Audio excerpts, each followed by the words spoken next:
जन्म साखी के 45th पार्ट में आप सभी का बहुत बहुत स्वागत है। आशा करती हूँ आप सभी स्वस्थ और प्रसन्न होंगे। चलिए गुरुजी की एक और कथा सुनते हैं। एक बार गुरुजी किसी जगह जाकर रुके। वहाँ उन्होंने प्रभु का कीर्तन करने के लिए एक धर्मशाला बनवाई।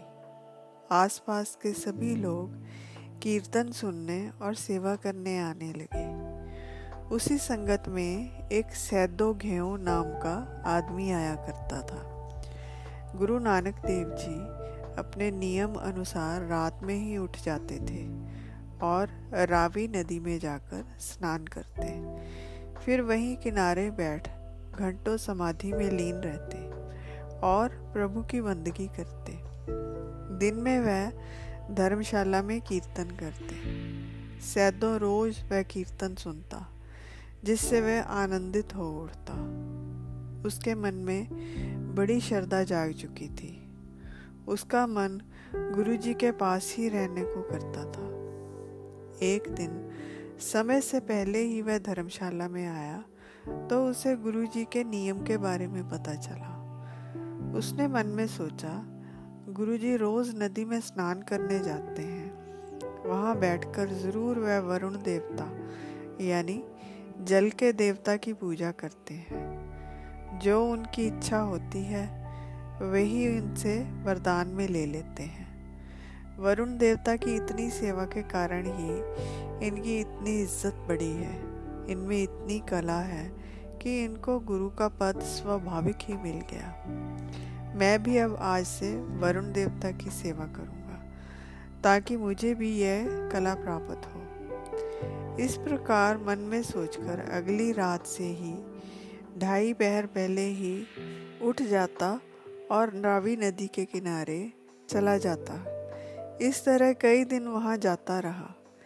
एक दिन जब वह नदी के किनारे जा रहा था तो रास्ते में उसे एक मनुष्य मिला। उसके हाथ में एक मछली पकड़ी हुई थी। उसे देख सैदों ने पूछा, तुम कौन हो और कहाँ जा रहे हो? क्या तुम चोर हो या प्रभु की बंदगी करने वाले? उत्तर में उसने कहा, मुझे चोर मत कहो, मेरा नाम वरुण है। मैं रोज गुरु नानक देव जी के दर्शनों को जाता हूँ। आज मैं उनके लिए मछली भेंट में लेकर जा रहा हूँ। सैदों बोला, मैं तो कुछ और ही समझा था कि गुरुजी रोज आपकी सेवा करने जाते हैं। उन्होंने सब प्रकार की रिद्धि सिद्धि और गुरु पद आपसे ही प्राप्त किया है, इसलिए मैं भी रोज आपकी सेवा में आने लगा। परंतु आप तो स्वयं ही उनकी सेवा में जा रहे हो। मेरे मन को भ्रम में मत डालो। यह सुन वरुण देव बोले, श्री नानक जी तो गुणों की खान है। सभी मनुष्यों का उद्धार करने के लिए वे इस धरती पर आए हैं। उस प्रभु ने उन्हें इस शरीर रूप में भेजा है। प्रभु का यह हुक्म है कि जो कोई भी उनके कहे अनुसार नाम जपेगा वह मुक्ति पाएगा। तुम जाकर उन्हीं के चरणों की सेवा करो। यह सुन सैदों उसी समय वहां पहुंच गया जहां गुरुजी ध्यान में बैठे थे। गुरुजी का अभिनंदन कर वह उनके समीप बैठ गया। गुरुजी ने पूछा, पहले तो तुम दिन में आते थे, आज इतनी पहले कैसे आ गए? क्या हुआ? सैदों ने प्रेम में उत्तर दिया, गुरुजी, मैं आपका भेद नहीं जान सका। मेरी मत भ्रमित हो गई थी। और गुरुजी को वरुण देव के मिलने का सारा किस्सा सुना दिया। यह सुन गुरुजी ने एक शब्द का उच्चारण किया जो कि गुरु ग्रंथ साहिब जी के अंग 156 पर अंकित है, जिसका अर्थ इस प्रकार है, संपूर्ण जगत रात सोकर और दिन खाकर गवा देता है। एक एक श्वास जो हीरे मोतियों के समान है वह कौड़ी के बदले व्यर्थ जा रहा है, अर्थात दुनिया के विषय विकार और काम धंधे के बदले जा रहा है। प्रभु के नाम के बारे में लोग कुछ भी नहीं जानते, ना ही उसे जपते हैं, फिर अंत समय में पछताते हैं। जो धन अनित्य है अर्थात नाशवान है, उसे पाप करके इकट्ठा करते हैं और धरती में गाड़ देते हैं।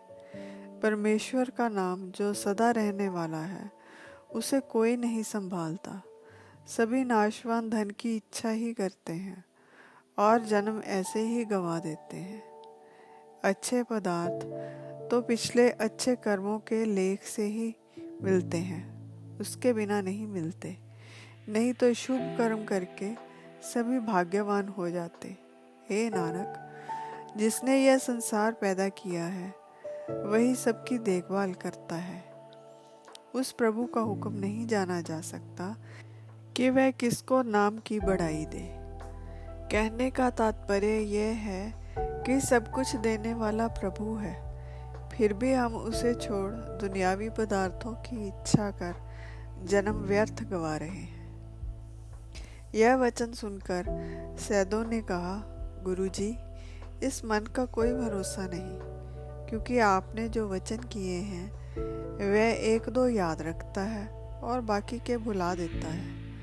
अगर आपके सदा ही दर्शन होते रहें तो हमारा भी भला हो जाए। तो गुरुजी ने उत्तर दिया, सैदों, हमारे दो रूप हैं, एक सरगुण और एक निर्गुण। सरगुण जो कि तुम ये शरीर देख रहे हो, और निर्गुण रूप जो शब्द है। शरीर का दर्शन हमेशा नहीं हो सकता, शब्द का दर्शन हमेशा होता रहेगा। और उन्होंने सैदों को नामदान देकर उस शब्द रूप का अनुभव करवा दिया। सैदों ये अनुभव पाकर धन्य हो उठा। उसने श्रद्धापूर्वक कहा, मैं तुच्छ बुद्धि वाला, मैं नहीं जानता था। गुरुजी, आप जिसको जगाओ वही जागता है।